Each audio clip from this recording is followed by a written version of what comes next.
गणेश और बुढ़िया माई की कथा। एक बुढ़िया थी, वह बहुत ही गरीब और दृष्टिहीन थी।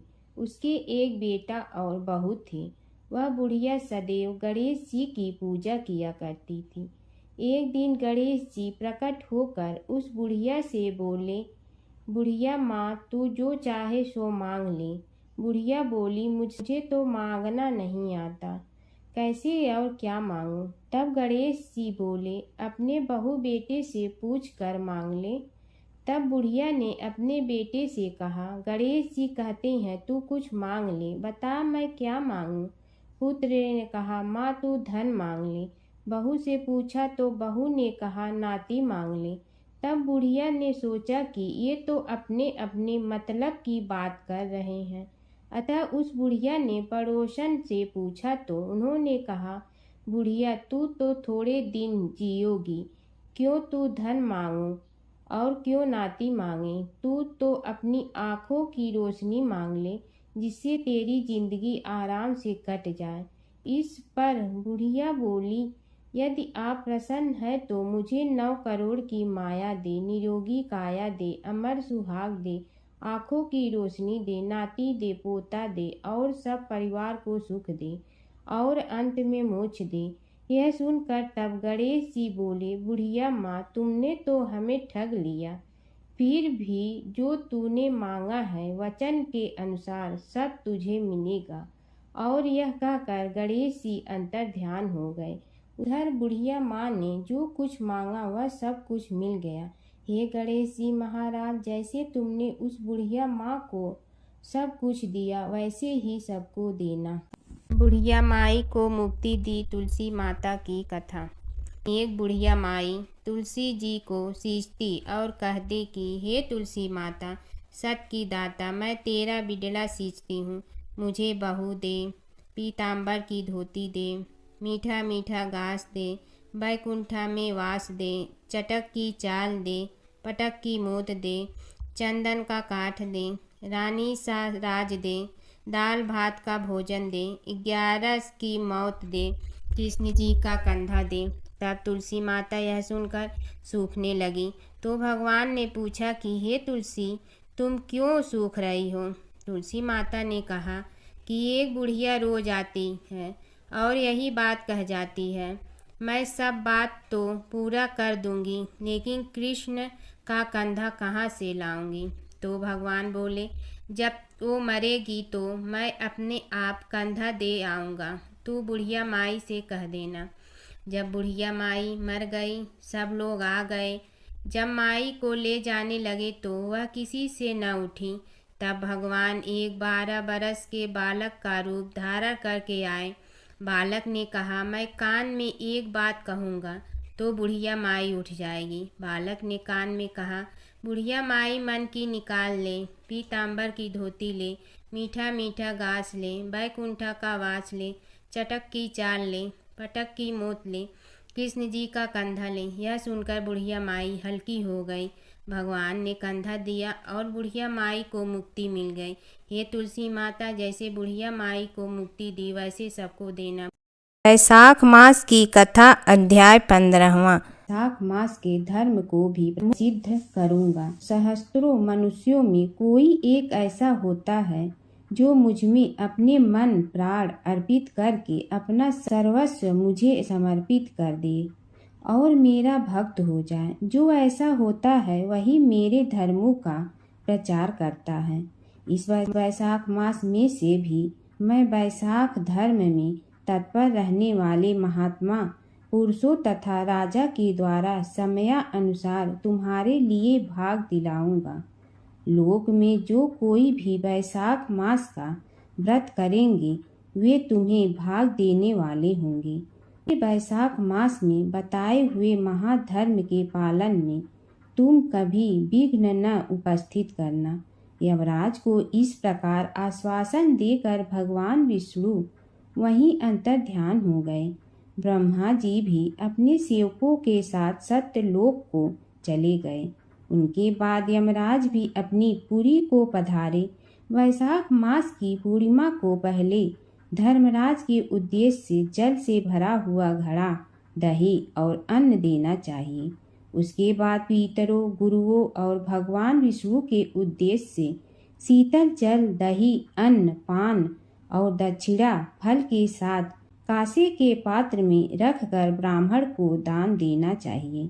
भगवान विष्णु की दिव्य प्रतिमा वैशाख मास की महात्म्य कथा सुनाने वाले दीन ब्राह्मण को देनी चाहिए। उस धर्मवक्ता ब्राह्मण को अपने धन से भी पूजित करना चाहिए। राजा कीर्तिमान ने सब कुछ उसी प्रकार किया। उन्होंने पृथ्वी पर मनोवांछित भोग कर शेष आयु पूर्ण होने के पश्चात पुत्र, पौत्र आदि के साथ श्री विष्णु धाम को प्रस्थान किया। मिथिलापति ने कहा, महामते दुरात्मा राजा बेन प्रथम स्वयंभुव मनवंतर में हुआ था और ये राजा इक्ष्वाकुल भूषण कीर्तिमान वैवस्वत मनवंतर के व्यक्ति हैं।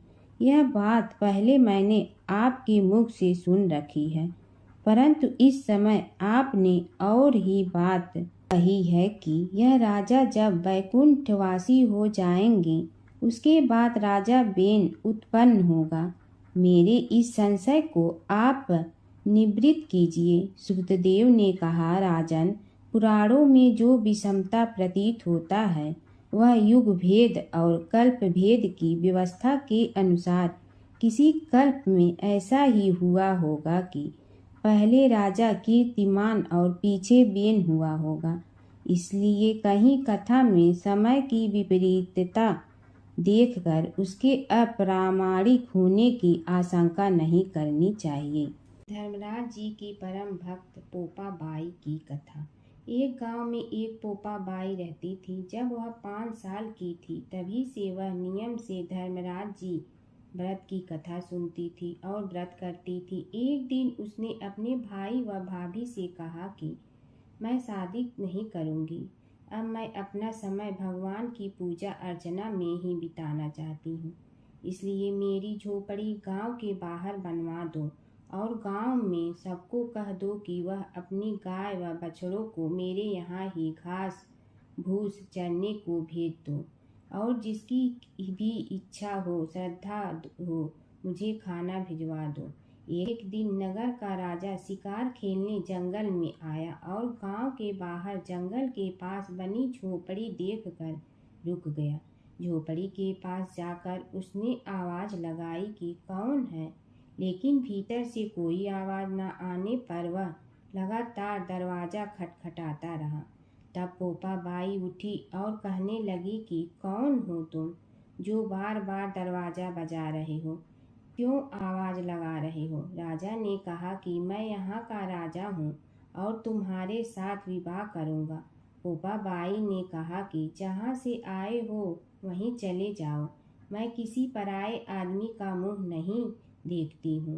राजा ने पोपा बाई की एक नहीं सुनी और जबरदस्ती उठा ले गया। तब पोपा बाई ने राजा को श्राप दिया कि तुम्हारा सारा राजपाट नष्ट हो जाएगा। महल में आने पर राजा की रानियों ने सारी बात सुनकर राजा से अनुरोध किया कि पोपा बाई को वहीं वापस छोड़ आओ। राजा जब पोपा बाई को वापस झोपड़ी में छोड़ने जाने लगा तो रास्ते में पाप की नदी आई जिसमें राजा डूब गया। कुछ समय बाद पोपा बाई मृत्यु के बाद धर्मराज जी के यहाँ पहुँची और धर्मराज जी ने उन्हें स्वर्ग का राज दे दिया। एक बार एक सेठ व सेठानी मृत्यु लोक से स्वर्ग लोक आए तो उसके द्वार बंद देखकर वह धर्मराज जी से द्वार खोलने का आग्रह करते हैं। धर्मराज जी कहते हैं, इस द्वार पर पोपा बाई का राज है। इस पर सेठ सेठानी कहते हैं कि हम पोपा बाई को नहीं जानते हैं। धर्मराज जी उन दोनों की बात सुनकर कहते हैं कि तुम दोनों 7 दिन तक मृत्युलोक में रहो। 8 खोपड़ा से राई भरकर 5 कपड़े ऊपर रखकर कहानी सुनकर उद्यापन करना और कहना कि राज है, पोपा बाई लेखा लेगी राई राई का। सारे बोलो पोपा बाई की जय। धर्मराज जी की कथा। दो सेठानियाँ थी। एक के घर में धन बहुत था पर वह कंजूस थी। दूसरी के पास धन थोड़ा कम था पर मन से वह बहुत अमीर थी। रोज सवेरे उठती, गंगा स्नान करती, तुलसी माता, बड़, पीपल सींचने, भगवान के मंदिर जाके पूजा करती। धर्मराज सूरज भगवान की कहानी सुनती, भगवान के भोग लगाकर अतिथि को जिमाती, गाय कुत्ता के लिए ग्रास निकालती। दूसरी सेठानी इस धर्मात्मा को देखकर हंसती और कहती, पता नहीं दिन भर क्या करती रहती है। थोड़े समय बाद दोनों सेठानियों को भगवान का बुलावा आया। धर्मात्मा सेठानी के तो यमराज जी ने विमान भेजा और दूसरी को दूत मारते ही ले गया। रास्ते में सेठानी बोली, मेरे को भूख लगी है। तो दूत बोले, किसी को कुछ दिया होगा तो मिलेगा। फिर बोली, प्यास लगी है। दूत बोले, किसी को पानी पिलाया तो मिलेगा। रास्ते में उसे काट चुभने लगे, गर्मी पड़ने लगी, पर दूत तो उसे घसीटे ही ले गए। अब सेठानी बहुत पछताने लगी कि सब कुछ होते हुए भी दान धर्म नहीं किया। इतने में यमराज का दरबार आया। धर्मात्मा बुढ़िया को भगवान के पास सिंहासन मिला और वह उस पर बैठी थी। उधर दूसरी सेठानी को तपते कुंड में डाल दिया। अब सेठानी यमराज से बोली, मुझे 1.25 पहर का जीवन दान दे दो, मैं वापस आकर दंड भोग लूंगी। यमराज बोले, ठीक है। सेठानी के शरीर में वापस प्राण डाल दिए। संसार में आते ही पंडितों को बुलाकर सेठानी ने धर्मराज की कथा सुनी, सब तरह से धर्म किया। इतने में समय पूरा हो गया। अब की बार विमान आया। 1.25 पहर के दान धर्म से सेठानी को स्वर्ग मिला। एक बूढ़ा ब्राह्मण था। वह रोज पीपल को जल से सींचता था। पीपल में से रोज एक लड़की निकलती और कहती, पिताजी मैं आपके साथ जाऊंगी। यह सुनते सुनते बूढ़ा दिन ब दिन कमजोर होने लगा। तो बुढ़िया ने पूछा कि क्या बात है। बूढ़ा बोला कि पीपल से एक लड़की निकलती है और कहती है कि वह भी मेरे साथ चलेगी। बुढ़िया बोली कि कल ले आना उस लड़की को, जहाँ 6 लड़कियां पहले से ही हमारे घर में है, वहाँ 7वीं लड़की और सही। अगले दिन बूढ़ा उस लड़की को घर ले आया। घर लाने के बाद बूढ़ा ब्राह्मण आटा मांगने गया तो उसने पहले दिनों की अपेक्षा आज ज्यादा आटा मिला था। जब बुढ़िया वह आटा छानने लगी तो लड़की ने कहा कि लाओ माँ, मैं छान देती हूँ। जब वह आटा छानने बैठी तो परात भर गई। उसके बाद माँ खाना बनाने जाने लगी तो लड़की बोली कि आज रसोई मैं बनाऊंगी। तो बुढ़िया बोली कि ना, तेरे हाथ जल जाएंगे। लेकिन लड़की नहीं मानी। वह रसोई में खाना बनाने गई तो उसने तरह तरह के 36 व्यंजन बना डाले और आज सभी ने भर पेट खाना खाया। इससे पहले वह आधा पेट भूखा ही रहते थे। रात हुई तो बुढ़िया का भाई आया और कहने लगा कि दीदी मैं तो खाना खाऊंगा। बुढ़िया परेशान हो गई कि अब खाना कहाँ से लाऊंगी। लड़की ने पूछा कि क्या बात है माँ। उसने कहा कि तेरा मामा आया है और रोटी खाएगा, लेकिन रोटी तो सबने खा ली है, अब उसके लिए कहाँ से लाऊंगी। लड़की बोली कि तू चिंता मत कर माँ, मैं बना दूंगी। और वह रसोई में गई और मामा के लिए 36 व्यंजन बना दी।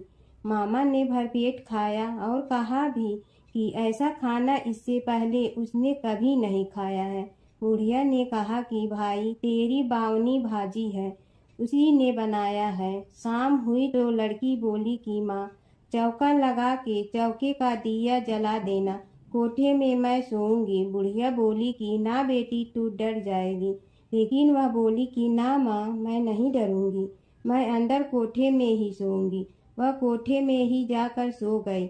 आधी रात को लड़की उठी और चारों ओर आंख मारी तो धन ही धन हो गया। वह बाहर जाने लगी तो एक बूढ़ा ब्राह्मण सो रहा था। उसने देखा तो कहा कि बेटी तू कहाँ चली। लड़की बोली कि मैं तो दरिद्रता दूर करने आई थी, अगर तुम्हें दूर करवानी है तो करवा लो। उसने बूढ़े के घर में भी आँख से देखा तो चारों ओर धन ही धन हो गया।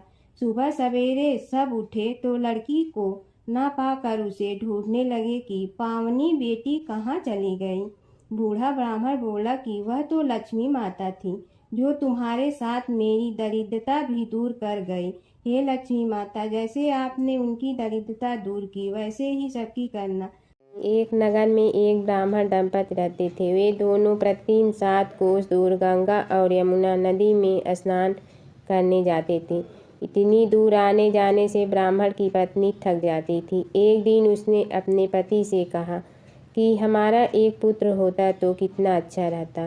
पुत्र के बहू आती तो हमें घर वापस जाने पर खाना बना हुआ मिलता और बहू घर का काम भी कर देती। अपनी पत्नी की बात सुनकर ब्राह्मण ने कहा कि तूने बात तो सही कही है, चल मैं तेरे लिए बहू ला ही देती हूँ। ब्राह्मण ने कहा कि एक पोटली में आटा डालकर कुछ मोहरे रख दे। ब्राह्मण के कहे अनुसार उसने पोटली बांध कर दे दी। पोटली लेकर ब्राह्मण चला गया। ब्राह्मण सफ़र के दौरान यमुना के किनारे बहुत ही सुंदर लड़कियां दिखाई दी। वे रेत में घर बनाकर खेल रही थीं। उनमें से एक लड़की ने कहा कि मैं अपना घर नहीं बिगाड़ूंगी, मुझे तो रहने के लिए एक घर चाहिए। लड़की की बात सुनकर ब्राह्मण मन ही मन सोचने लगा कि बहू बनाने के लिए यही लड़की उचित है। जब वह लड़की जाने लगी तो ब्राह्मण भी उसके पीछे पीछे उसके घर तक चला गया। वहां जाकर ब्राह्मण ने उस लड़की से कहा, बेटी, किसी के घर खाना नहीं खाता, मैं अपने साथ आटा लेकर आया हूँ। तुम अपनी माता से पूछो कि क्या वह मेरे लिए आटा छान कर 4 रोटी बना देंगी। यदि वह मेरा आटा छान कर रोटी बनाएंगी तो ही मैं रोटी खा लूँगा। लड़की ने जाकर अपनी माँ को ये सारी बात बताई। माँ ने कहा, उचित है, जाकर ब्राह्मण देव से कह दो कि वह अपना आटा दे, मैं रोटी बना दूंगी। जब वह आटा छानने लगी तो आटे में से मोहरे निकली। वह सोचने लगी कि जिसके आटे में इतनी मोहरे हैं उसके घर में कितनी मोहरे होंगी। जब ब्राह्मण खाना खाने बैठा तो लड़की की माँ ने उस ब्राह्मण से पूछा, क्या आपका कोई लड़का है और क्या आप उस लड़के की सगाई करने जा रहे हो। यह सुनकर ब्राह्मण ने कहा कि मेरे लड़का तो काशी में पढ़ने गया हुआ है, लेकिन यदि तुम कहो तो खाड़ कटोरे से विवाह करके तेरी बेटी को अपने साथ ले जाऊं। लड़की की माँ ने कहा, ठीक है ब्राह्मण देव। इस पर लड़की की माँ ने लड़की की खाट कटोरे से शादी करके ब्राह्मण के साथ भेज दिया। ब्राह्मण ने घर आकर कहा, रामू की माँ, दरवाज़ा खोल कर देख, मैं तेरे लिए बहू लेकर आया हूँ। ब्राह्मण की पत्नी भीतर से ही बोली, हमारे तो कोई बेटा बेटी नहीं है, तो बहू कहाँ से आए।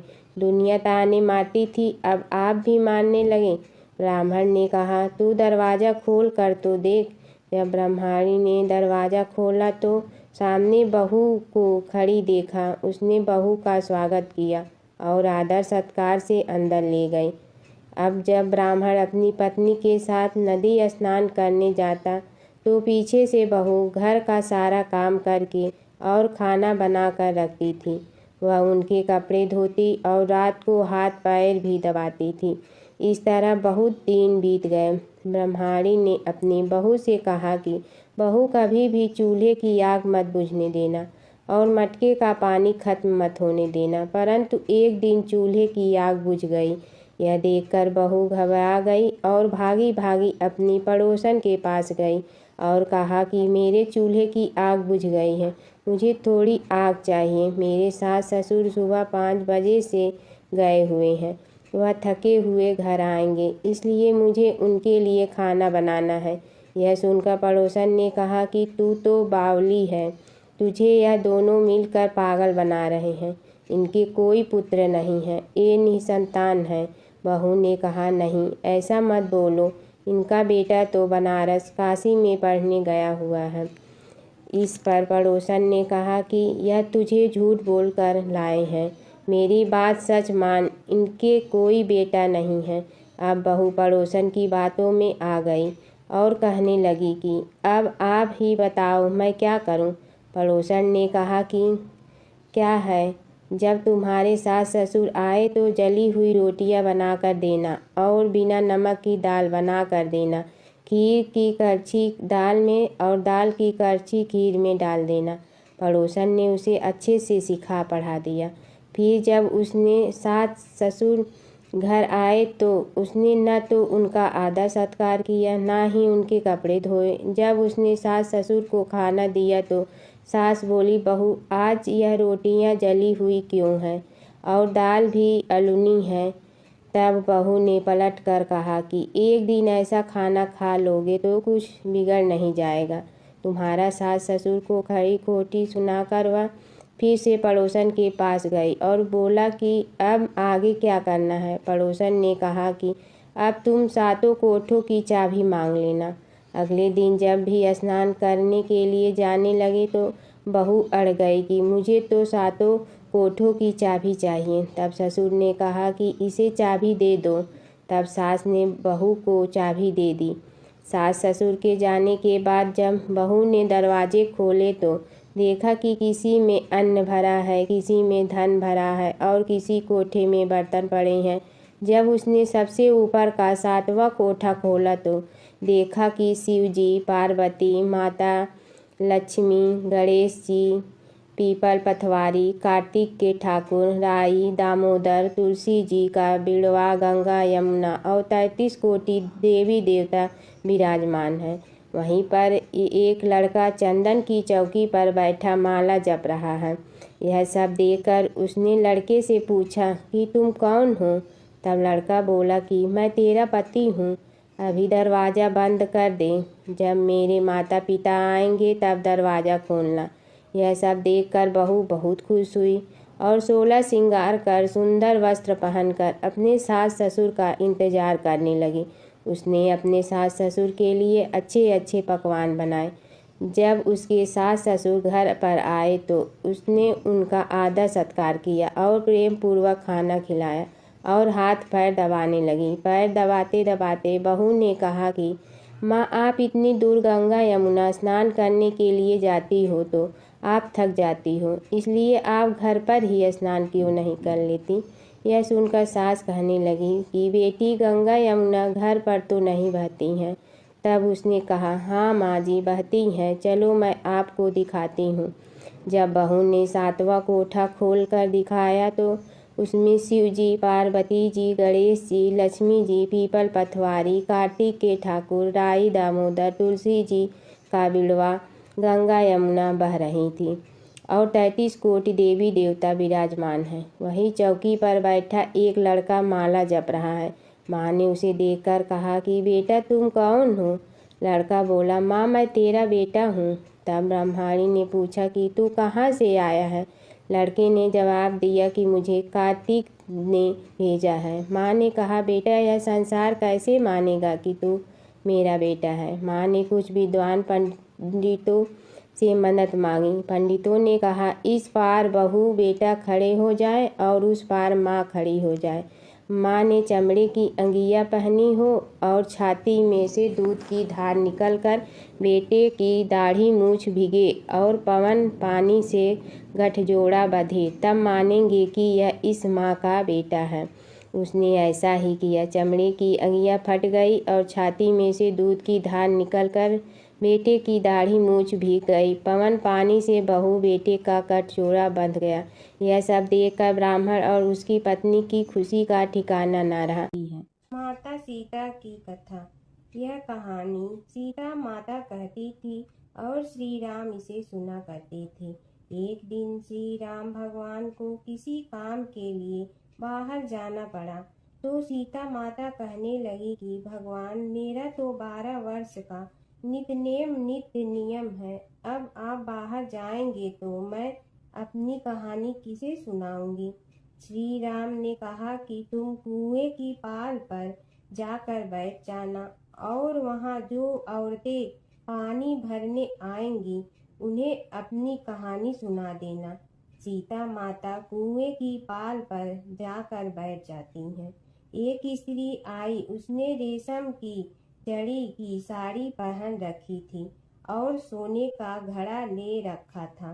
सीता माता उसे देख कहती हैं कि बहन, मेरा 12 वर्ष का नित्यनेम सुन लो। पर वह स्त्री बोली कि मैं तुम्हारा नित्यनेम सुनूंगी तो मुझे घर जाने में देरी हो जाएगी और मेरी सास मुझसे लड़ेंगी। उसने कहानी नहीं सुनी और चली गई। उसकी रेशम जड़ी की साड़ी फट गई। सोने का घड़ा मिट्टी के घड़े में बदल गया। सास ने देखा तो पूछा कि ये किसका दोष अपने सिर लेकर आ गई है। बहू ने कहा कि कुएं पर एक औरत बैठी थी। उसने कहानी सुनने के लिए कहा, लेकिन मैंने सुनी नहीं, जिसका यह फल मिला है। बहू की बात सुनकर अगले दिन वही साड़ी और घड़ा लेकर सास कुएं की पाल पर गई। सास को वहीं माता सीता बैठी मिली तो माता सीता ने कहा कि बहन, मेरी कहानी सुन लीजिए। सास बोली कि एक बार छोड़, मैं तो 4 बार कहानी सुन लूंगी। राम आए लक्ष्मण आए, देश के पुजारी आए, नित नेम का नेम लाए, आओ राम बैठो राम। तपी रसोई जियो राम, माखन मिश्री खाओ राम। दूध बतासा पियो राम, सूत के पलका मोठो राम। साल दुसाला पोठो राम, साल दुसाला ओढ़ो राम। जब बोलो जब राम ही राम, राम संवारे सबके काम। खाली घर भंडार भरेंगे, सबका बेड़ा पार करेंगे। श्री राम जय राम जय जय राम। सास बोली कि बहन, कहानी तो बहुत अच्छी लगी। कहानी सुनकर सास घर चली गई और उसकी साड़ी फिर से रेशम जड़ी की बन गई। मिट्टी का घड़ा फिर सोने के घड़े में बदल गया। बहू कहने लगी, सासू माँ, आपने ये सब कैसे किया? सास ने कहा कि बहू, तू दोष लगा के आई थी और मैं अब दोष उतार कर आ रही हूँ। बहू ने फिर पूछा कि वह कुएं वाली स्त्री कौन है? सास बोली कि वे सीता माता थी। वे पुराने से नया कर देती हैं, खाली घर में भंडार भर देती हैं। वह लक्ष्मी जी का वास घर में कर देती हैं।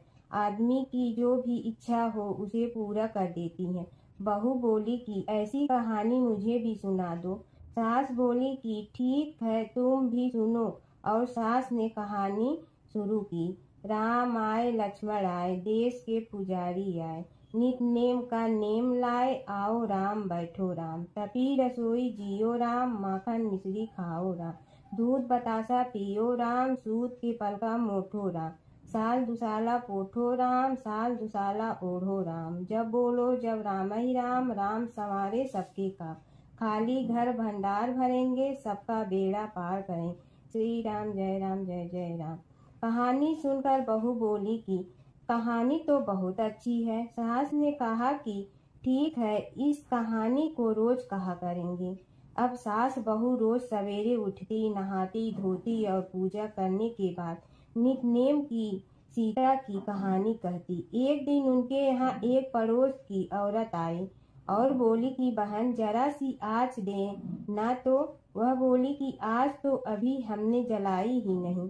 पड़ोसन ने कहा कि तुम सुबह 4 बजे से उठकर क्या कर रही हो? फिर उन्होंने कहा कि सुबह उठकर हम पूजा करते हैं, फिर सीता माता की नितनेम की कहानी कहते हैं। पड़ोसन ने उसकी बात सुनकर फिर कहा कि सीता माता की कहानी कहने से तुम्हें क्या मिलता है? वे बोली कि इनकी कहानी कहने से घर में भंडार भर जाते हैं, सारे काम सिद्ध होते हैं, मन की इच्छा भी पूरी हो जाती है। पड़ोसन कहती है कि बहन, ऐसी कहानी तो मुझे भी सुना दो। फिर वह बोली कि ठीक है, तुम भी यह कहानी सुन लो। राम आए लक्ष्मण आए, देश के पुजारी आए, नित नेम का नेम लाए, आओ राम बैठो राम। सारी कहानी सुनने के बाद पड़ोसन कहने लगी, बहन, कहानी तो मुझे बहुत अच्छी लगी। अब वह पड़ोसन भी नित नेम सीता माता की कहानी कहने लगी। कहानी कहने से सीता माता ने पड़ोसन के भी भंडार भर दिए। अब तो पूरे मोहल्ले में नित नेम की कथा चल पड़ी। हर किसी की मनोकामना पूरी होने लगी। हे सीता माता, जैसे आपने उनके भंडार भरे, वैसे ही आप हमारे भी भंडार भरना, सबकी भरना, कहानी सुनने वाले के भी और कहानी कहने वाले के भी। जमुना की कहानी। प्राचीन समय में एक गांव था जिसमें दो बहनें रहा करती थी। एक बहन का नाम गंगा था तो दूसरी बहन का नाम जमुना था। एक बार दोनों बहनें एक साहूकार के खेत से गुजर रही थी तो जमुना ने 13 दाने जौ के तोड़ लिए, जिसे देख गंगा बोली कि तुझे तो ग्रहण लग गया, तूने चोरी की है। इस पर जमुना बोली कि अब मेरा ग्रहण कैसे धुलेगा। गंगा ने कहा कि तुझे 12 साल तक साहूकार के यहाँ नौकरी करनी पड़ेगी, तभी तेरा पाप धुलेगा और ग्रहण से मुक्ति मिलेगी। जमुना साहूकार के यहाँ नौकरी के लिए जाती है और अपने लिए काम मांगती है। साहूकार उसे काम पर रख लेता है, लेकिन काम करने से पहले जमुना उसे कहती है कि मैं सारे काम करूंगी लेकिन 4 काम नहीं करूंगी। जूठे बर्तन नहीं मांजूंगी, झाड़ू नहीं लगाऊंगी, बिस्तर नहीं बिछाऊंगी और दिया नहीं जलाऊंगी। 12 साल के बाद कुंभ का मेला लगा तो साहूकारनी भी कुंभ नहाने जाने लगी। जमुना ने उसे जाते देख कहा कि कुंभ के मेले में मेरी बहन गंगा मिलेगी तो उसे यह सोने का टक्का दे देना, इससे वह अपने हाथों में सुंदर चूड़ियां पहन लेगी। साहूकारनी ने कुंभ के मेले में गंगा को वह सोने का टका दे दिया। गंगा ने उनसे वह टका लेते हुए कहा कि मेरी बहन को कहना कि उसके 12 वर्ष पूरे हो गए हैं, अब वह वहां वापिस आ जा। साहूकार व साहूकारनी वापिस घर आए तब जमुना मटके में पानी भर रही थी। दोनों जमुना से बोले कि हमने सोने का वह टका तेरी बहन गंगा को दे दिया था और उसने कहा है कि तेरे 12 वर्ष पूरे हो गए हैं, इसलिए अब तुम वापिस जाओ। यह समाचार सुनते ही जमुना सहस्त्र धारा में बदल गई और बहने लगी। जमुना जी का यह रूप देखकर साहूकार और साहूकारनी परेशान हो गई थी। हमारे घर में जमुना माता ने काम किया, हमें तो अब ग्रहण लग गया है, हम यह ग्रहण कैसे उतारेंगे। जमुना भागकर गंगा माता के पास चली गई।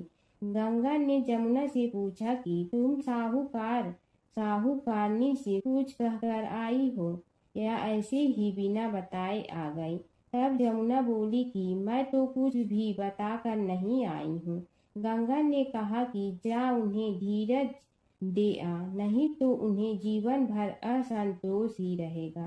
गंगा के कहने पर जमुना माता ने साहूकारनी को सपने में दर्शन दिए और कहा कि तुम दोनों उल्टे माथे क्यों पड़े हो, जाओ उठकर खाओ पियो। तब दोनों बोले कि हम कैसे उठें, हमें तो ग्रहण लगा है, क्योंकि हमने उल्टे सीधे और पता नहीं कितने नीच कार्य आपसे कराए हैं।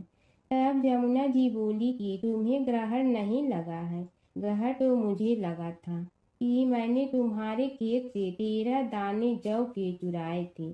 मैं तो अपना ग्रहण उतारने तुम्हारे घर आई थी। मेरा ग्रहण तुम्हारे घर में 12 वर्ष तक रहने से उतर गया है और मेरी मुक्ति हो गई है। जमुना जी ने कहा कि तुम्हें कोई ग्रहण नहीं लगा है, उल्टे मेरे 12 वर्ष तक यहाँ रहने से तुम्हारी भी मुक्ति हो गई है। यह कहकर जमुना जी स्वप्न से चली गई। दोनों उठकर देखते हैं कि उनके घर में पहले से भी अधिक धन हो गया है। हे जमुना माता, जैसे आपने साहूकार व साहूकारनी की मुक्ति कराई, वैसे ही आप अपने सभी भक्तों की करना। नगर बसेरे की कहानी। किसी गांव में एक भाट व एक जाट रहता था। दोनों में घनिष्ठ मित्रता थी। एक बार जाट अपनी बहन के घर जाने को तैयार हुआ तो भाट अपनी ससुराल जाने को तैयार हुआ। दोनों साथ चल पड़े तो रास्ते में रुककर एक कुएं की मुंडेर पर बैठ गए। जाट ने भाट से कहा कि नगर बसेरा कर लेते हैं। इस पर भाट बोला कि तू ही नगर बसेरा कर ले, मैं तो अपनी ससुराल जा रहा हूँ, वहाँ खूब खातिर होगी मेरी, तू कर ले नगर बसेरा। जाट वहीं कुएं के पास बैठ पानी की घंटी और चावल का दाना लेकर नगर बसेरा करने लगा। नगर बसेरा करने के साथ जाट कहने लगा कि नगर बसेरा जो करे सो मल धोवे पाँव, ताता माड़ा तापसी देगी मेरी माँ। माँ देगी मावशी तेगी द्वारका का वास, मीठा मीठा घास वृंदावन का वास। पाँच कुल्थी छठी रास मेरी जीवड़ो श्री कृष्ण के पास। डालू पानी हो जाए घी झट से निकल जाए मेरा जी। यह सब कर कर के वह जाट बहन के पास चल पड़ा। जाट की बहन ने भाई के आने पर उसकी खातिर की खीबूरा के साथ भाई को जिमाया। दोनों ने बैठकर ढेर सारी बातें की। इधर भाट अपने ससुराल पहुंचा तो वहां आग लगी हुई थी। आग बुझाने वह भी लग गया, जिसमें हाथ मुंह भी काले हो गए और खुद भी थोड़ा सुलझ गया। ना रोटी ना पानी के लिए ही किसी ने पूछा। एक पड़ोसन आई तो उसने भाट की सास को कहा कि जमाई आया है, जरा उस आओ भगत कर लो। बुढ़िया बोली कि सब कुछ तो जल गया है, अब कहाँ से आओ भगत करूं। तब पड़ोसन ने ही भाट को एक रोटी के साथ छाछ दी। उसने वही खाकर गुजारा किया। शाम को दोनों फिर घर की ओर चल पड़े और रास्ते में मिल गए और एक दूसरे का हाल पूछा। भाट बोला कि मेरी ससुराल में तो आग लगी हुई थी, आग बुझाते मैं खुद काला हो गया हूँ, ना रोटी मिली ना पानी। जाट बोला कि मेरी तो बहुत खातिर हुई। फिर बोला कि मैंने कहा था ना कि नगर बसेरा कर ले, अब कर ले, लेकिन भाट ने फिर मना कर दिया। कहने लगा कि चाहे रोटी दे या न दे, तेरी तो माँ है, दही चूरमा का पेड़ा धरा पाएगा। भाट ने फिर नगर बसेरा नहीं किया, जाट ने कर लिया। नगर बसेरा जो करे सो मल धोवे पाँव, ताता माड़ा तापसी देगी मेरी माँ। माँ देगी मावशी देगी द्वारका का वास, मीठा मीठा घास वृंदावन का वास। पाँच कुल्थी छठी रास मेरा जीवड़ो श्री कृष्ण के पास। डालू पानी हो जाए घी झट से निकल जाए मेरा जी। करके वह चल पड़ा। घर पहुँचते ही जाट की मावशी ने बहुत लाड प्यार किया। उधर भाट घर गया तो उसकी भैंस खो गई थी। बाप एक लाठी रखे तो दूसरी उठाए और कहने लगा कि ससुराल गया तो आग लगा दी, अब यहाँ आया तो भैंस खो दी। बाप ने कहा कि पहले भैंस लेकर आ, तभी रोटी पानी मिलेगा। सारा दिन भाट भैंस ढूंढता रहा, लेकिन उसे भैंस नहीं मिली। जाट और भाट की मुलाकात फिर से बाजार में हो गई। जाट ने भाट के हाल चाल पूछे तो भाट बोला कि आते ही भैंस खो गई, बस उसी दिन से भैंस ढूंढ रहा हूँ। रोटियां का तो पूछो ही मत। जाट ने कहा कि मैंने तो पहले ही कहा था कि नगर बसेरा कर ले। जाट की बात सुनकर भाट बोला कि तेरे नगर बसेरे में इतनी ताकत है तो चल अब कर लेते हैं। दोनों ने बैठकर नगर बसेरा किया। नगर बसेरा जो करे सो मल धोवे पाँव, ताता माड़ा तापसी देगी मेरी माँ। माँ देगी मावशी देगी द्वारका का वास, मीठा मीठा घास वृंदावन का वास। पाँच कुल्थी छठी रास मेरा जीवड़ो श्री कृष्ण के पास। डालू पानी हो जाए घी झट से निकल जाए मेरा जी। दोनों के नगर बसेरा करने पर भाट जैसे ही आगे बढ़ा तो उसकी खोई भैंस मिल गई, जिसे लेकर घर पहुंचा। घर पहुंचते ही माँ ने कहा कि लड़के को आते ही घर से निकाल दिया, सारे दिन से ये भूखा प्यासा भटक रहा है। यह कहकर उसकी माँ ने उसको खूब खिलाया पिलाया। इस घटना के बाद सारे नगर में ढिंढोरा पिटवा गया कि कब कोई अपने पीहर या सास से आते जाते नगर बसेरा करें। जैसे भाट को नगर बसेरा करने का फल मिला, वैसे ही हर किसी को मिले। एक समय की बात है कि विष्णु भगवान का विवाह लक्ष्मी जी के साथ निश्चित हो गया। विवाह की तैयारी होने लगी। सभी देवताओं को निमंत्रण भेजे गए, परंतु गणेश जी को निमंत्रण नहीं दिया। कारण जो भी रहा हो, अब भगवान विष्णु की बारात जाने का समय आ गया। सभी देवता अपनी पत्नियों के साथ विवाह समारोह में आए। उन सब ने देखा कि गणेश जी कहीं दिखाई नहीं दे रहे हैं। तब वे आपस में चर्चा करने लगे कि क्या गणेश जी को कोई न्योता नहीं दिया है या स्वयं गणेश जी ही नहीं आए हैं। सभी को इस बात पर आश्चर्य होने लगा। तभी सब ने विचार किया कि विष्णु भगवान से ही इसका कारण पूछा जाए। विष्णु भगवान से पूछने पर उन्होंने कहा कि हमने गणेश जी के पिता भोलेनाथ महादेव को न्योता भेजा है। यदि गणेश जी अपने पिता के साथ आना चाहते हैं तो आ जाते, अलग से न्योता देने की कोई आवश्यकता भी नहीं थी। दूसरी बात यह है कि उनको 1.25 मन मूंग, 1.25 मन चावल, 1.25 मन घी और 1.25 मन लड्डू का भोजन दिन भर में चाहिए। यदि गणेश जी नहीं आएंगे तो कोई बात नहीं, दूसरे के घर जाकर इतना सारा खाना पीना अच्छा भी नहीं लगता। इतनी वार्ता कर ही रहे थे कि किसी एक ने सुझाव दिया, यदि गणेश जी आ भी जाए तो उनके द्वारपाल बनाकर बैठा देंगे कि आप घर की याद रखना। आप तो चूहे पर बैठकर धीरे धीरे चलोगे तो बारात से बहुत पीछे रह जाओगे। यह सुझाव भी सबको पसंद आ गया तो विष्णु भगवान ने भी अपनी सहमति दे दी। होना क्या था कि इतने में गणेश जी वहां आ पहुंचे और उन्हें समझा बुझा कर घर की रखवाली करने बैठा दिया गया। बारात चल रही थी, तब नारद जी ने देखा कि गणेश जी तो दरवाजे पर ही बैठे हुए हैं। तो वे गणेश जी के पास गए और रुकने का कारण पूछा। गणेश जी कहने लगे कि विष्णु भगवान ने मेरा बहुत अपमान किया है। नारद जी ने कहने लगे कि अपनी मूसक देना को आगे भेज दे तो वह रास्ता खोद देगी, जिससे उनके वाहन धरती में धंस जाएंगे। तब आपको सम्मान पूर्वक बुलाना पड़ेगा। अब तो गणेश जी ने अपनी मूसक सेना जल्दी से आगे भेज दी और सेना ने जमीन पोली कर दी। जब बारात वहां से निकली तो रथों के पहिए धरती में धंस गए। लाख कोशिश करे परंतु पहिए नहीं निकले। सभी ने अपने अपने उपाय किए परंतु पहिए तो नहीं निकले, बल्कि जगह जगह से टूट गए। किसी की समझ में नहीं आ रहा था कि अब क्या किया जाए। तब तो नारद जी ने कहा, आप लोगों ने गणेश जी का अपमान करके अच्छा नहीं किया। यदि उन्हें मना कर लाया जाए तो आपका कार्य सिद्ध हो सकता है और यह संकट टल सकता है। शंकर भगवान ने अपने दूत नंदी को भेजा और वे गणेश जी को लेकर आए। गणेश जी का आदर सम्मान के साथ पूजन किया। तब कहीं रथ के पहिए निकले। अब रथ के पहिए निकल के परंतु टूट फूट गए तो उन्हें सुधारे गए। पास के खेत में खाती काम कर रहा था, उसे बुलाया गया। खाती अपना कार्य करने के पहले श्री गणेशाय नमः कहकर गणेश जी की वंदना मन ही मन करने लगा। देखते ही देखते खाती ने सभी पहियों को ठीक कर दिया।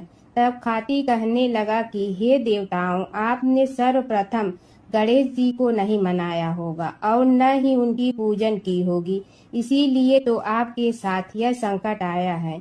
हम तो मूर्ख अज्ञानी हैं, फिर भी पहले गणेश जी को पूजते हैं, उनका ध्यान करते हैं। आप लोग तो देवतागण हैं, फिर भी आप गणेश जी को कैसे भूल गए। अब आप लोग भगवान श्री गणेश जी की जय बोल कर जाएं तो आपके सब काम बन जाएंगे और संकट कट जाएंगे। ऐसा कहते हुए बारात वहां से चल दी और विष्णु भगवान को लक्ष्मी जी के साथ विवाह संपन्न करा के सभी सकुशल घर लौट आए। हे गणेश जी महाराज, आपने विष्णु को जैसे कारज सारियो ऐसे कारज सबको सिद्ध कर जो। बोलो गजानन भगवान की जय। एक समय की बात है, एक नगर में एक बहुत धनी श्रेष्ठ रहता था। उसके पास धन धान की कोई कमी नहीं थी, लेकिन वह बहुत कंजूस और कठोर स्वभाव का था। न वह दान करता था, न किसी गरीब की मदद करता था। उसी नगर में एक गरीब ब्राह्मण रहता था। वह रोज सुबह उठकर भगवान विष्णु स्मरण करता, वैशाख मास में स्नान करता और अपनी क्षमता के अनुसार थोड़ा बहुत दान जरूर करता। एक दिन उस ब्राह्मण ने सोचा, मेरे पास देने के लिए कुछ नहीं, फिर भी मैं श्रद्धा से एक लोटा जल किसी प्यासे को दूंगा। वह प्रतिदिन नदी से जल भरकर रास्ते में आने जाने वालों को पिलाने लगा। उसकी इस सेवा भावना से भगवान विष्णु बहुत प्रसन्न हुए। दूसरी ओर वह सेठ अपने धन के घमंड में किसी को कुछ नहीं देता था। समय बीता और दोनों की मृत्यु हो गई। मृत्यु के बाद ब्राह्मण को स्वर्ग में स्थान मिला, क्योंकि उसने सच्चे मन से सेवा और दान किया था। वही सेठ को नरक की यातनाएं सहनी पड़ी, क्योंकि उसने कभी दया या दान नहीं किया। कुछ समय बाद सेठ को अपनी गलती का एहसास हुआ और उसने प्रार्थना की, हे प्रभु, मुझे एक और अवसर दें। भगवान विष्णु ने उसकी प्रार्थना सुनकर कहा, धन से नहीं, मन से किया गया दान ही श्रेष्ठ होता है। वैशाख मास में किया गया छोटा सा पुण्य भी अनंत फल देता है। बोलो विष्णु भगवान की जय। एक समय की बात है, एक नगर में एक अत्यंत गरीब ब्राह्मण रहता था। वह प्रतिदिन भगवान विष्णु का स्मरण करता, लेकिन उसके पास न तो अच्छे वस्त्र थे और न ही भोजन का साधन। फिर भी उसका मन सदैव भक्ति में लीन रहता। वैशाख मास आने पर उसने संकल्प लिया, मैं इस पूरे महीने स्नान, दान और पूजा अवश्य करूँगा, चाहे कुछ भी हो जाए। वह प्रतिदिन प्रातः काल उठकर नदी में स्नान करता, तुलसी के पास जल अर्पित करता और भगवान विष्णु की पूजा करता। भोजन न होने पर भी वह भूखा रहकर भक्ति करता रहा। एक दिन उसकी परीक्षा लेने के लिए भगवान विष्णु एक साधु के वेश में उसके द्वार पर आए। उन्होंने कहा, हे ब्राह्मण, मुझे बहुत भूख लगी है, क्या तुम मुझे कुछ भोजन दे सकते हो? ब्राह्मण के पास केवल थोड़ा सा अन्न बचा था, जो उसने अपने लिए रखा था, लेकिन उसने बिना सोचे वह सारा अन्न उस साधु को दे दिया और स्वयं भूखा रह गया। उसकी निस्वार्थ सेवा और सच्ची भक्ति देखकर भगवान विष्णु अत्यंत प्रसन्न हुए। वे अपने वास्तविक स्वरूप में प्रकट हुए और बोले, हे भक्त, तुम्हें सच्ची भक्ति और दान का आदर्श प्रस्तुत किया है। मैं तुम्हें धन, सुख और मोक्ष का वरदान देता हूँ। इसके बाद ब्राह्मण का जीवन बदल गया। उसके घर में धन धान की वर्षा होने लगी और वह सुखपूर्वक जीवन बिताने लगा। अंत में उसे मोक्ष की प्राप्ति हुई। एक समय की बात है, एक नगर में एक बहुत ही गरीब वृद्ध महिला रहती थी। उसके पास न धन था न कोई सहारा, लेकिन उसके मन में भगवान के प्रति अटूट श्रद्धा थी। वैशाख मास आते ही वह प्रतिदिन प्रातः उठकर नदी में स्नान करती, पीपल के वृक्ष को जल चढ़ाती और भगवान विष्णु का नाम जपती। उसकी पड़ोसन बहुत धनी थी, परंतु उसे इन धार्मिक कार्यों में कोई रुचि नहीं थी। वह अक्सर उस वृद्धा का मजाक उड़ाती और कहती, इतनी गरीबी में भी तू ये सब करती है, इससे क्या मिलेगा? वृद्धा मुस्कुरा कर कहती, भगवान सब देखते हैं, समय आने पर फल अवश्य देंगे। एक दिन वैशाख मास के अंतिम दिनों में भगवान ने वृद्धा की भक्ति की परीक्षा लेने का विचार किया। वे एक साधु का रूप धारण कर उसके घर पहुँचे और भोजन मांगा। वृद्धा के पास खाने के लिए केवल थोड़ा सा आटा और पानी था। उसने बिना सोचे वही साधु को प्रेम से खिला दिया और खुद भूखी रह गई। साधु भगवान उसकी सच्ची भक्ति से अत्यंत प्रसन्न हुए। उन्होंने अपना असली रूप दिखाकर कहा, हे माता, तुमने सच्चे मन से सेवा की है, इसलिए मैं तुम्हें वरदान देता हूँ कि तुम्हारे घर में कभी धन धान्य की कमी नहीं होगी। इतना कहकर भगवान अदृश्य हो गए। अगले ही दिन से वृद्धा के घर में सुख समृद्धि आने लगी। यह देखकर पड़ोसन को अपनी गलती का एहसास हुआ। वह भी वैशाख मास में स्नान, पूजा और दान करने लगी। प्राचीन काल की बात है। नैमिषारण्य क्षेत्र में ऋषि, महर्षि और साधु संतों का समाज जुड़ा था। उसमें श्री सूत जी भी विद्यमान थे। शौनक जी ने उनकी सेवा में उपस्थित होकर निवेदन किया कि हे अज्ञान रूप घोर तिमिर को नष्ट करने में करोड़ों सूर्यों के समान प्रकाशमान श्री सूत जी हमारे कानों के लिए अमृत के समान जीवन प्रदान करने वाले कथा तत्व का वर्णन कीजिए। हे सूत जी, हमारे हृदयों में ज्ञान के प्रकाश की वृद्धि तथा भक्ति, वैराग्य और विवेक की उत्पत्ति जिस कथा से हो सकती हो वह हमारे प्रति कहने की कृपा कीजिए। शौनक जी की जिज्ञासा से सूत जी बड़े प्रसन्न हुए। पुरातन इतिहासों के स्मरण से उनका शरीर पुलकायमान हो रहा था। वे कुछ देर उसी स्थिति में विराजमान रहकर कुछ विचार करते रहे और अंत में बोले, शौनक जी, इस विषय में आपके चित्त में बड़ी जिज्ञासा है। आप धन्य हैं जो सदैव ज्ञान की प्राप्ति में तत्पर रहते हुए विभिन्न पुराण कथाओं की जिज्ञासा रखते हैं। आज मैं आपको ज्ञान के परम स्रोत रूप श्री गणेश जी का जन्म कर्म रूप चरित्र सुनाऊंगा।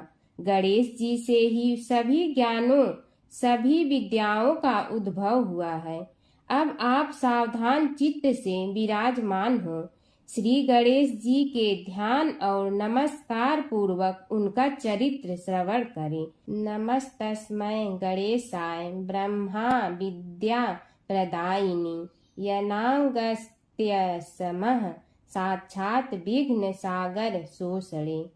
कैसे हैं वे श्री गणेश जो सभी प्रकार की ब्रह्म विद्याओं को प्रदान करने वाले अर्थात ब्रह्मा के सगुण और निर्गुण स्वरूप पर प्रकाश डालने और जीव ब्रह्मा का अभेद प्रतिपादन करने वाली विद्याओं के दाता हैं। वे विघ्नों के समुद्रों को महर्षि अगस्त्य के समान शोषण करने में समर्थ हैं। इसलिए उनका नाम विघ्न सागर शोषक के नाम से प्रसिद्ध है। मैं उन भगवान श्री गणेश जी को नमस्कार करता हूँ। प्रथम पूजा के अधिकारी श्री गणेश जी, यह कहकर सूत जी कुछ समय के लिए मौन हो गए और फिर बोले, शौनक जी, भगवान गणेश जी ही सर्वप्रथम पूजा प्राप्ति के अधिकारी हैं। किसी भी देवता की पूजा करो, पहले उनकी पूजा करो। शौनक जी ने निवेदन किया, हे भगवान, हे सूत, सर्वप्रथम यह बताने की कृपा कीजिए कि गणेश जी को प्रथम पूजा का अधिकार किस प्रकार प्राप्त हुआ। इस विषय में मेरी बुद्धि मोह को प्राप्त हो रही है कि सृष्टि रचयिता ब्रह्मा जी, पालन करता भगवान नारायण और संहार करता शिव जी में से किसी को प्रथम पूजा का अधिकारी क्यों नहीं माना गया। यह त्रिदेव ही तो सबसे बड़ा देवता माने जाते हैं। सूत जी ने कहा, शौनक जी, यह भी एक रहस्य ही है। देखो, अधिकार मांगने से नहीं मिलता, इसके लिए योग्यता होनी चाहिए। संसार में अनेकों देवी देवताएं पूजे जाते हैं। पहले जो जिसका इष्ट देव होता है वह उसी की पूजा किया करता है। इससे बड़े देवताओं के महत्व में कमी आने की आशंका उत्पन्न हो गई। इस कारण देवताओं में परस्पर विवाद होने लगा। वे उसका निर्णय प्राप्त करने के लिए शिव जी के पास पहुँचे और प्रणाम करके पूछने लगे, प्रभु, हम सब में प्रथम पूजा का अधिकारी कौन है। शिव जी सोचने लगे कि किसे प्रथम पूजा का अधिकारी माने। तभी उन्हें एक युक्ति सूझी। बोले, देवगण, इसका निपटारा बातों से नहीं तथ्यों से होगा। इसके लिए एक प्रतियोगिता रखनी होगी, शिव की परिक्रमा करने की प्रतियोगिता। देवगण उनका मुख देखने लगे, शंकित हृदय से सोचने लगे कि कैसी प्रतियोगिता रहेगी। यह शिव जी ने उनके मन के भाव ताड़ लिए, इसलिए सांत्वना भरे शब्दों में बोले, घबराओ मत, कोई कठिन परीक्षा नहीं ली जाएगी। बस इतना ही कि सभी अपने अपने वाहनों पर चढ़कर संसार की परिक्रमा करो और फिर यहाँ लौट आओ। जो पहले लौटेगा वही सर्वप्रथम पूजा का अधिकारी होगा। अब क्या देर थी, सभी अपने अपने वाहन पर चढ़कर दौड़ पड़े। किसी का वाहन गजराज था तो किसी का सिंह, किसी का भैंसा तो किसी का मृग, किसी का हंस तो किसी का उल्लू, किसी का अश्व तो किसी का श्वान। अभिप्राय यह है कि वाहनों को विविधता के दर्शन उस समय जितने भले प्रकार से हो सकते थे उतने अन्य समय में नहीं। सबसे गया बीता वाहन गणेश जी का था मूषक, उससे चूहा भी कहते हैं। ऐसे वाहन के बल भरोसे इस प्रतियोगिता में सफल होना तो क्या, सम्मिलित होना भी हास्यास्पद है। गणेश जी ने सोचा, छोड़ो, क्या होगा प्रतियोगिता में भाग लेने से, हम तो यहाँ बैठे रह कर ही तमाशा देखेंगे। वे बहुत देर तक विचार करते रहे। अंत में उन्हें एक युक्ति सूझी। शिव जी स्वयं ही जगदाता हैं, यह संसार उन्हीं का प्रतिबिंब है, तब क्यों न इन्हीं की परिक्रमा कर ली जाए। इनकी परिक्रमा करने से ही संसार की परिक्रमा हो जाएगी। ऐसा निश्चय कर उन्होंने मूषक पर चढ़कर शिव जी की परिक्रमा की और उनके समक्ष जा पहुँचे। शिव जी ने कहा, तुमने परिक्रमा पूर्ण कर ली? उन्होंने उत्तर दिया, जी हाँ। शिव जी सोचने लगे कि इसे तो यहीं घूमते हुए देखा, फिर परिक्रमा कैसे कराया। देवताओं का परिक्रमा करके लौटना आरंभ हुआ और उन्होंने गणेश जी को वहां बैठे देखा तो माथा ठनक गया। फिर भी साहस करके बोले, अरे तुम विश्व की परिक्रमा के लिए नहीं गए? गणेश जी ने कहा, अरे मैं कब का यहाँ आ गया। देवता बोले, तुम्हें तो कहीं भी नहीं देखा। गणेश जी ने उत्तर दिया, देखते कहाँ से, समस्त संसार शिव जी में विद्यमान है। इनकी परिक्रमा करने से ही संसार की परिक्रमा पूर्ण हो गई। सूत जी बोले, शौनक, इस प्रकार गणेश जी ने अपनी बुद्धि के बल पर ही विजय प्राप्त कर ली। उनका कथन सत्य था, इसलिए कोई विरोध करता भी तो कैसे। बस उसी दिन से गणेश जी की प्रथम पूजा होने लगी। हर व्रत कथा के साथ पढ़ी और सुनी जाने वाली लपसी तपसी की यह कहानी। एक लपसी था, एक तपसी था। तपसी हमेशा भगवान की तपस्या में लीन रहता था। लपसी रोजाना सवा सेर की लपसी बनाकर भगवान का भोग लगाकर जीम लेता था। एक दिन दोनों लड़ने लगे। तपसी बोला, मैं रोज भगवान की तपस्या करता हूँ, इसलिए मैं बड़ा हूँ। लपसी बोला, मैं रोज भगवान को सवा सेर लपसी का भोग लगाता हूँ, इसलिए मैं बड़ा हूँ। नारद जी वहाँ से गुजर रहे थे। दोनों को लड़ता देखकर उनसे पूछा कि तुम क्यों लड़ रहे हो। तपसी ने खुद के बड़ा होने का कारण बताया और लपसी ने अपना कारण बताया। नारद जी बोले, तुम्हारा फैसला मैं करूँगा। दूसरे दिन लपसी और तपसी नहाकर अपनी रोज की भक्ति करने आए तो नारद जी ने छुपकर 1.25 करोड़ की एक एक अंगूठी उन दोनों के आगे रख दी। तपसी की नज़र उस अंगूठी पर पड़ी जो उसने चुपचाप अंगूठी उठाकर अपने नीचे दबा ली। तब लपसी की नज़र अंगूठी पर पड़ी, लेकिन उसने ध्यान नहीं दिया। भगवान को भोग लगाकर लपसी खाना खाने लगा। नारद जी सामने आए तो दोनों ने पूछा कि कौन बड़ा, तो नारद जी ने तपसी से खड़ा होने को कहा। वो खड़ा हुआ तो उसने नीचे दबी अंगूठी दिखाई पड़ी। नारद जी ने लपसी से कहा, तपस्या करने के बाद भी तुम्हारी चोरी करने की आदत नहीं गई, इसलिए लपसी बड़ा है और तुम्हें तुम्हारी तपस्या का कोई फल भी नहीं मिलेगा। तपसी शर्मिंदा होकर माफ़ी मांगने लगा। उसने नारद जी से पूछा, मुझे मेरी तपस्या का फल कैसे मिलेगा। नारद जी ने कहा, यदि कोई गाय और कुत्ते की रोटी नहीं बनाएगा तो फल तुम्हें मिलेगा। यदि कोई ब्राह्मण को भोजन करवा कर दक्षिणा नहीं देगा तो फल तुम्हें मिलेगा। यदि कोई साड़ी के साथ ब्लाउज नहीं देगा तो फल तुझे मिलेगा। यदि कोई दिए से दिया जलाएगा तो फल तुम्हें मिलेगा। यदि कोई सारी कहानी सुने लेकिन तुम्हारी कहानी नहीं सुने तो फल तुझे मिलेगा। उसी दिन से हर व्रत कथा कहानी के साथ लपसी तपसी की कहानी भी सुनी और कही जाती है। ओम जय जगदीश हरे स्वामी जय जगदीश हरे। भक्त जनों के संकट क्षण में दूर करे। ओम जय जगदीश हरे। जो ध्यावे फल पावे दुख बिन दे मन का। सुख संपत्ति घर आवे कष्ट मिटे तन का। ओम जय जगदीश हरे। मात पिता तुम मेरे शरण कहूँ किसकी। तुम विनय और न दूजा आस करूँ जिसकी। ओम जय जगदीश हरे। तुम पूर्ण परमात्मा तुम अंतर्यामी। पार ब्रह्म परमेश्वर तुम सबके स्वामी। ओम जय जगदीश हरे। तुम बिंदा के सागर तुम पालन करता। मैं मूर्ख कल काम कृपा करो भरता। ओम जय जगदीश हरे। तुम हो ये कय गोचर सबके प्राणपति।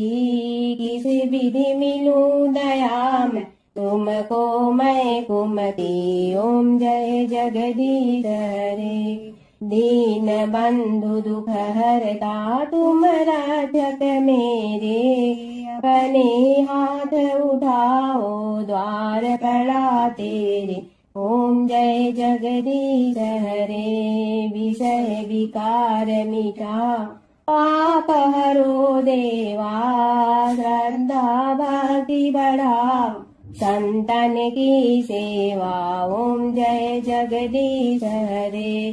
तन मन धन सब तेरा स्वामी सब कुछ है तेरा। तेरा तुझको अर्पण क्या लागे मेरा। ओम जय जगदीश हरे। जय जगदीश हरे स्वामी जय जगदीश हरे। भक्त जनों के संकट क्षण में दूर करे। ओम जय जगदीश हरे स्वामी जय जगदीश हरे।